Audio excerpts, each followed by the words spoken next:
प्रधानमंत्री नरेंद्र मोदी जी भव्य प्राण प्रतिष्ठा के कार्यक्रम में सिर्फ 11 दिन रहेंगे। इससे पहले प्रधानमंत्री जो है वो 11 दिन का अनुष्ठान करेंगे, हवन पूजन और व्रत भी रखेंगे।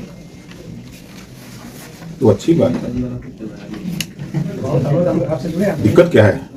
नहीं, अच्छी चीज़ है। जनता से उन्होंने अपील भी करी है कि ये सब हम बड़े सौभाग्यशाली हैं जो हमको इस घड़ी में ये अवसर मिल रहा है कि हम सब इतने बड़े कार्यक्रम के साक्षी करें। वो सही कह रहे हैं कि किसी को मौका मिलता है। लंबे समय से भगवान राम के मंदिर बनाने की लड़ाई को अलग अलग संगठन के लोग लड़ रहे थे, पार्टियां लड़ रही थी, लेकिन मौका मिला माननीय नरेंद्र मोदी जी को। उनके नेतृत्व में, उनके कार्यकाल में आदेश हुआ कोर्ट का और मंदिर बना। आज इसका शिलान्यास हुआ। उसके बाद प्राण प्रतिष्ठा के लिए 22 तारीख तय है। तो ये तो अच्छा काम हो रहा है। जो देश की भावना, प्रदेश की भावना लोगों के साथ थी, एक उम्मीद थी, तो उनकी उम्मीद पर एनडीए खरा उतरा है। इससे पहले भी कई पीएम आए, कई चीज़ें रही, लेकिन इस कार्यकाल में पीएम जिस तरह से श्रद्धा के साथ इस चीज़ के लिए कर रहे हैं, ये भी एक अलग चीज़ है। कई अलग चीज़ें, एक श्रद्धा का ही नहीं। आप अगर गरीबों के इलाज की तरफ अगर ले जाएंगे तो कांग्रेस के कार्यकाल में एक एम्स बना था, पंडित जवाहरलाल नेहरू के कार्यकाल में। दूसरा एम्स बना सोनिया जी के कार्यकाल में, मनमोहन जी के नेतृत्व में। और यहाँ 16 एम्स बना था। मात्र 9 साल में 16 एम्स बना। जितने एक्सप्रेसवे आज़ादी के बाद तमाम सरकारों ने बनाई मिल करके, उतना अकेले 10 साल में माननीय नरेंद्र मोदी जी ने बनवा डाला, उनके नेतृत्व में बना। एक कीर्तिमान तो हुआ ही है।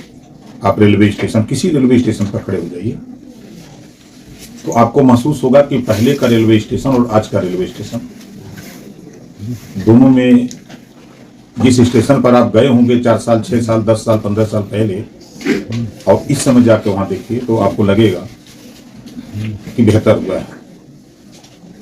साफ सफाई बेहतर है, हर काम बेहतर हुआ है।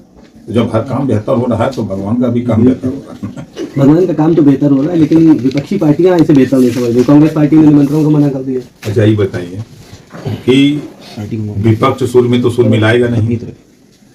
विपक्षी पार्टियां सुर में सुर नहीं मिलाती, वो विरोध है, बतियाते हैं।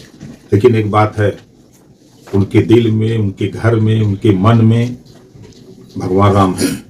खाली इनके जबान पे, राजनीति होने के नाते जबान पे नहीं आ रहा है। तो ये कैसे कह सकते हैं कि उनके दिल में भगवान राम है? घर में पूजा करते हैं, भगवान की पूजा करते हैं, सुबह शाम उठते हैं, पूजा करते हैं, नहीं करते हैं? किसी का नाम बताइए कितनी पार्टियां हैं जो ना करते हो। तो जब करते हैं तो सिर्फ विरोध करने का एक ही कारण है, राजनीति। राजनीति में वो सुर में सुर भाजपा के नहीं मिला सकते, इस नाते वो इस तरह की भाषा बोल रहे हैं। लेकिन बोल करके रात को बहुत पछताते हैं। लेकिन वही कांग्रेस के प्रदेश अध्यक्ष अजय राय, वो तो कह रहे हैं 15 जनवरी को हम जा रहे हैं, सरयू नदी में स्नान करेंगे, प्रभु श्री राम का प्रदर्शन भी करेंगे। मना कौन कर रहा है? जाना चाहिए। सरयू का पानी बढ़िया, एकदम ठंडा है, नहाना चाहिए, नहा के दर्शन पूजन करना चाहिए। मना किसी को कहाँ करना है? कोई मना कर रहा है? नहीं, मना तो नहीं कर रहा, लेकिन कांग्रेस के जो शीर्ष नेतृत्व है वो लोग जाने के लिए निमंत्रण में। भाई हो सकता है किसी को ठंडक लग रही हो नहाने में, तो क्या करने कोई।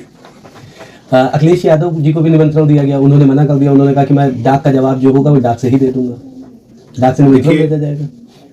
अखिलेश जी के बयान विरोधाभास के बयान होते हैं। कभी अखिलेश जी ने पिछड़े, दलित, अल्पसंख्यक के हित की बात नहीं सोचा है। उनके मुद्दों पर वो बात नहीं करते।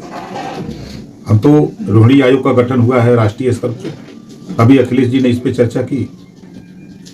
उन्हीं की सरकार में 17 जातियों को जो है अनुसूचित जाति में शामिल करने का प्रस्ताव भेजा। दिल्ली में कभी बहस करने की कोशिश की कि बहस करके उसको पास करा लें। फिर उन्होंने, सरकार 5 साल थी, 5 साल में पिछड़ों का हक ही लूटा है ना, मुसलमानों का हक लूटा, नफरत दिया मुसलमानों को। और क्या किया है? कुछ किए हो तो बता दें। शायद हम तो देखते हैं कि निषाद बिंद के वट मल्ला, माझी मजवार, तुरहा तुरैया, बार चौहान, नाई, गोंड, कुम्हार, लोहार, अरे कर्कबंसी, बंजारा, बलिया, खंडार, ये खाली टुकुर टुकुर ताकते रहे 5 साल जब तक अकेले जीते। हाँ मिल जाई, हाँ मिल जाई, हाँ मिल जाई, और तब तक सरकार चली गई। देखिए हमारे बड़े भाई बैठे हैं, पंडित संजय निषाद जी।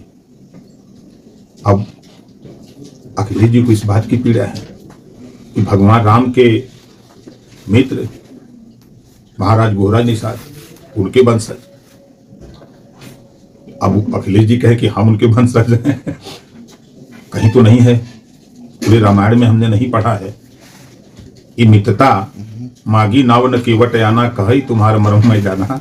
इतने ज्ञानी हैं हमारे मंत्री जी की बिरादरी समझ रहे हैं ना, इतने माहिर लोग हैं। खड़े हो जाए अगर तालाब के ऊपर तो खाली आंख से देख के बता देंगे कि कौन कौन सामान है अंदर पानी के। एक आखिरी सवाल रहेगा, प्राण प्रतिष्ठा कार्यक्रम में कांग्रेस नहीं जा रही, लेकिन कांग्रेस मणिपुर में जो राहुल गांधी की भारत जोड़ो यात्रा हो रही है, भारत जोड़ो न्याय यात्रा, उसके लिए भारतीय जनता पार्टी को निमंत्रण दिया।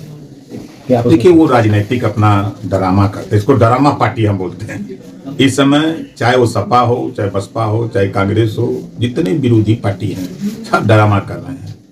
कोई पार्टी शिक्षा पे बात नहीं कर रही है, कोई भी पार्टी। कि देश में एक देश एक राशन कार्ड का कानून बना तो एक देश एक समान शिक्षा का कानून बनाने के लिए क्यों नहीं ये सब बोलते हैं, क्यों नहीं लड़ते हैं? दुनिया के तमाम देशों में गरीबों को स्वास्थ्य फ्री है, उस बात को क्यों नहीं ये सब बोलते हैं? ये लोग तकनीकी शिक्षा, रोजगार परक शिक्षा की बात क्यों नहीं करते हैं? खाली फिजूल के बयान दे करके चर्चा में बने रहने की काम करते हैं। अरे जनता के हित की बात सोचो, उनके विकास की बात सोचो, उनके लिए क्या किया जाए कि बेहतर देश और समाज तरक्की तभी करेगा जब समाज में शिक्षा होगी। उस पर इन लोगों के पास दिमाग नहीं है चर्चा करने के लिए, सोच रही है न समय। और वो वहां से यात्रा निकालेंगे, भारत टूट गया है, कहाँ भारत टूटा है? कोई यूपी जोड़ो यात्रा निकाल रहा है, तो कहाँ टूटा है कि जोड़ रहे हैं? हाँ, जनता से उन लोगों का संबंध टूट गया है, इस नाते सब बेचारे परेशान।